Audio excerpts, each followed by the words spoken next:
Astagfirullahaladzim. Terus mati mas.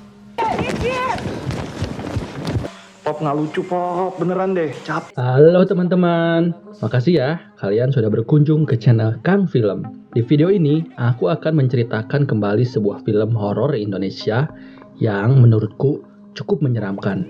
Film ini berjudul Keramat, disutradarai oleh Monty Tiwa, dirilis pada 2009. Film ini mengambil setting beberapa lokasi ikonik di Jawa Tengah. Film horor ini mengisahkan rentetan kejadian mistis yang dialami kru film ketika berada di Yogyakarta. Style pengambilan gambar film ini dibikin kayak film-film dokumenter gitu guys. Jadi kesan mistis yang disampaikan kuat banget tuh. Penasaran kan? Tanpa banyak basa-basi lagi, langsung gas lur videonya. Alkisah, ada sebuah tim produksi film gitu. Tim ini terdiri dari sutradara bernama Mia, asisten sutradara bernama Sada, manajer produksi bernama Dimas, dan dua pemain utama yakni Dias dan Miki. Mereka juga membawa tim produksi lainnya, yakni Poppy dan kameramen bernama Cungkring, yang bertugas bikin dokumentasi behind the scene. Setibanya di Yogyakarta, Mia dan timnya mendapatkan sejumlah gangguan aneh nih guys. Mulai dari Migi yang tiba-tiba sakit, hingga kemunculan pria tak dikenal yang menyuruh mereka pulang kembali. Mereka tidak menghiraukan gangguan itu. Mereka melanjutkan perjalanan yang dipandu talent lokal bernama Brahma. Mereka kemudian tinggal di sebuah desa terpencil di Bantul atas informasi Brahma. Di malam pertama setibanya mereka di penginapan, Migi tiba-tiba keluar kamar. Dia terganggu dengan suara tangisan seseorang dari luar. Kemudian Sada dan Cungkring mencari sumber di mana suara tangisan itu. Mereka keluar, namun hanya ada pemandangan gelap yang mereka dapatkan. Saat nggak ada apa-apa, yuk.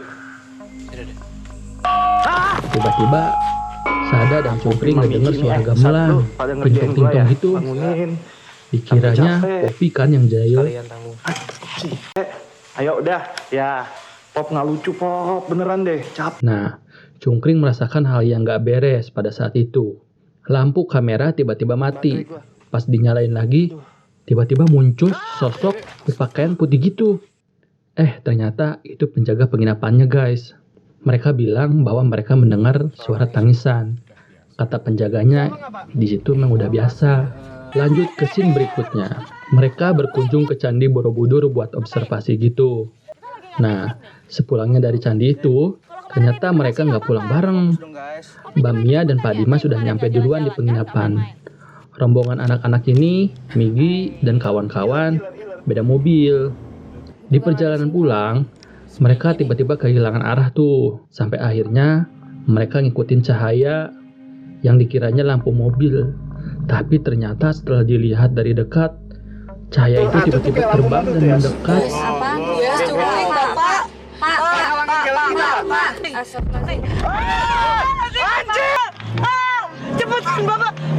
Beberapa waktu kemudian, dia turun tuh dari mobil buat nanya jalan ke orang yang ada di pinggir jalan. Orangnya diem aja tuh. Kayaknya itu bukan orang tuh guys. Setelah itu, Dias dan kawan-kawan nyampe juga di penginapan. Nyasar. Pas nih jam 2 selesai disko. Dikiranya mereka melipir-melipir dulu. Padahal mereka tersesat.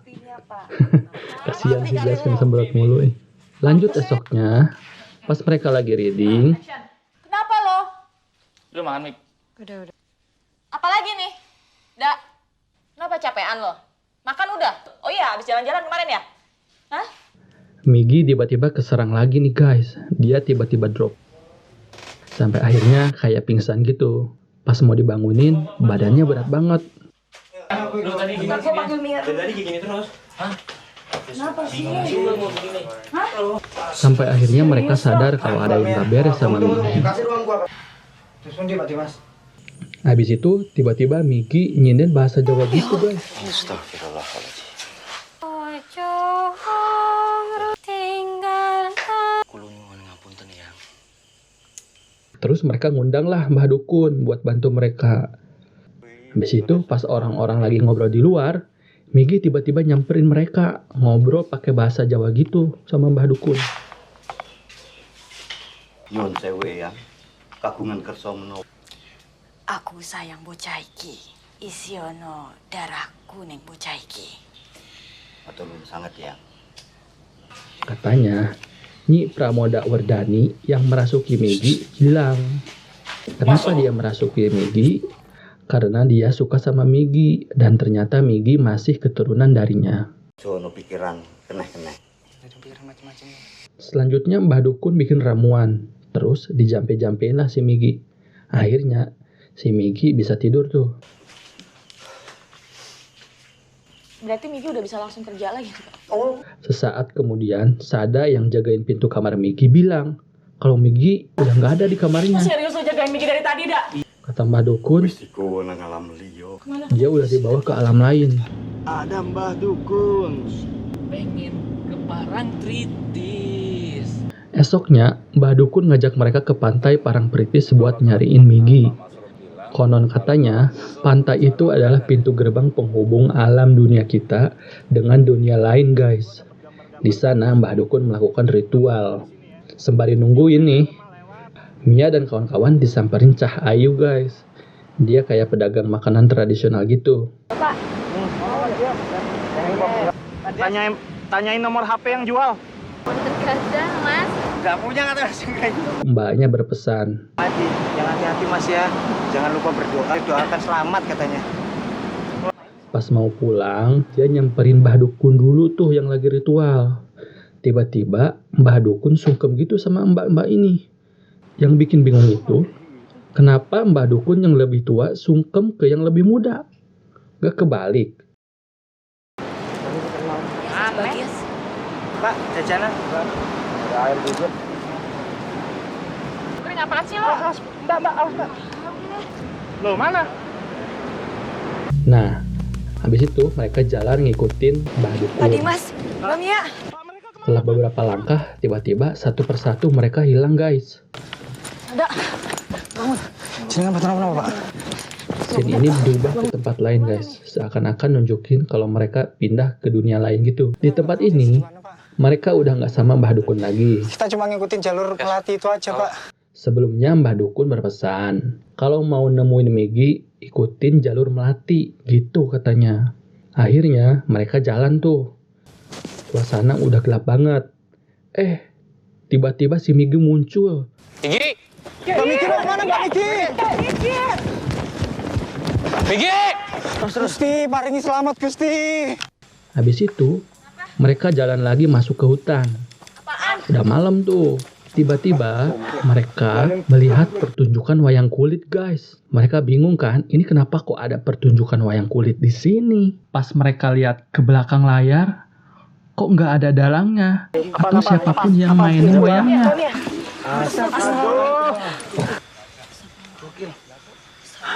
Jadi akan ngomong, alam harus dijaga, kalau enggak kita bakal sasaran. Melati, weh.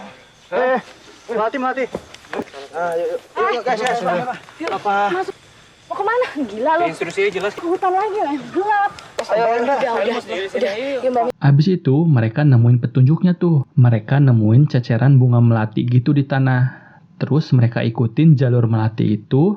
Sampai akhirnya di kejauhan mereka ngeliatin kayak ada penampakan gitu, guys. Makin deket.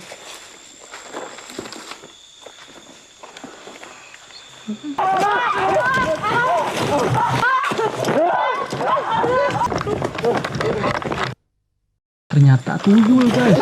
Tuyulnya lari ke depan nyamperin mereka. Mereka lari dong sampai terpisah jadi dua kelompok gitu. Poppy sama Cungkring dan Pak Dimas, sisanya ikut Mbak Mia.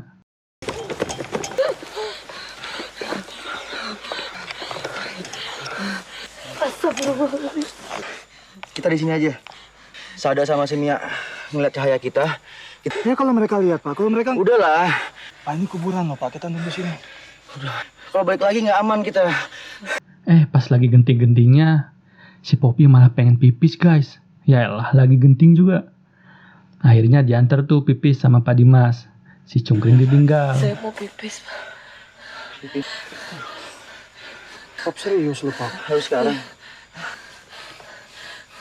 Ini aja. Pak, lu serius lu, Pak. Biar si Sada sama si Mia di sini ngelihat cahaya itu, ya. Pop nggak bisa tahan apa, Pop?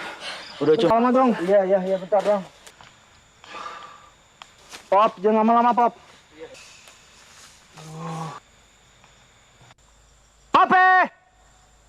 Pak Dimas!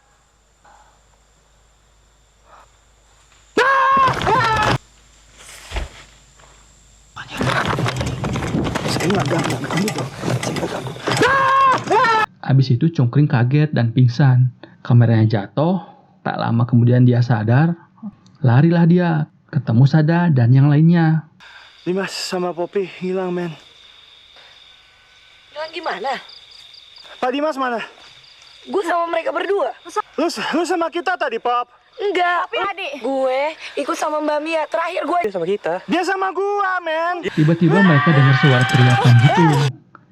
Suaranya mirip Pak Dimas. Kaget campur takut, mereka akhirnya lari. Pas di perjalanan, mereka berpapasan sama beberapa orang yang lagi bawa keranda mayat, guys. Tungguin. La ilaha illallah. Habis itu mereka lanjut lari, kan nemu lagi tuh sekelompok perempuan penari gitu. Ternyata di tengah-tengahnya ada Migi itu pakai daster. Nah, di sana si Sada ngide nih.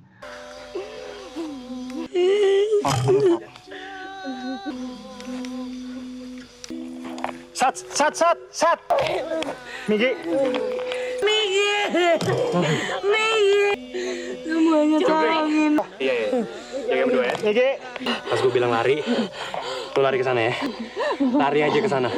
Lari aja. Sada mau ngapain lu, men? Lari. Sada. Nah, akhirnya kejadian tuh si Migi berhasil didapetin sama Sada. Nah, di titik ini mereka benar-benar stres tuh. Lemas juga kan, semalaman mengalami rentetan peristiwa yang gak pernah mereka bayangkan sebelumnya. Apalagi Poppy tuh nangis mulu. Gak lama kemudian muncul seorang perempuan berbaju tradisional Jawa, guys. Dikawal sama beberapa prajurit laki-laki gitu. Ternyata dia adalah ratu penguasa dunia roh. Mami, lari yuk. Ya ampun. Kalian harus meninggalkan tempat ini secepatnya. Aku yang menjaga tempat ini. Jika hati kalian bersih, jalan itu ada. Kalau matahari terbit, kalian masih di tempat ini. Kalian selama-lamanya di sini. 540. Ayo, lari dah. Mereka harus buru-buru keluar dari tempat itu. Mana lemes juga kan? Mana Sada harus gendong Migi lagi. Nah, Mbak Mia nih yang ngegas duluan. Ayo cepetan. Cungkring. 542. Ayo, Mbak Mia. Nih lu mau kemana? Ayo. Tungguin dong. Gua tunggu di sana, men. Migi. Habis itu dia jalan tuh sendirian, ninggalin yang lainnya pokoknya. Padahal di belakang Sada, Cungkring, dan Poppy lagi berusaha gendong Migi tuh. Migi, ayo. Sada, ayo kita jalan. Bangun. Biarkan kita. Ayo lu kuat, Sat. Sada lu kuat, Sat. Mbak Mia.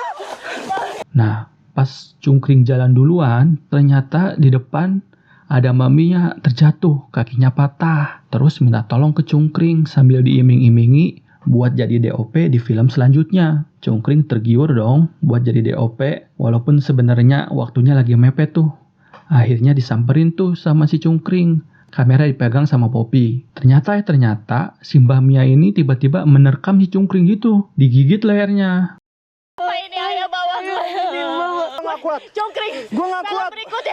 Dalam berikutnya lo angkat gue, men, kaki gue. Dalam berikutnya lo pasti diopinya air. Oke. Tolongin gue. Pop, pegang kamera. Angkat Mbak Mia. Lari. Bang, saya. Gak lama kemudian, Poppy, Sada, dan Migi berhasil keluar dari hutan itu. Mereka sampai di lereng Gunung Merapi. Migi sadar. Sambil histeris dia nanyain teman-temannya yang lain pada kemana. Setelah itu muncul gempa guys. Nah ternyata ini gempa Bantul tahun 2006.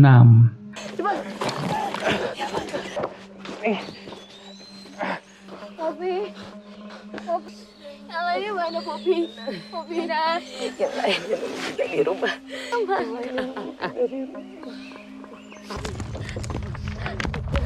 Sana.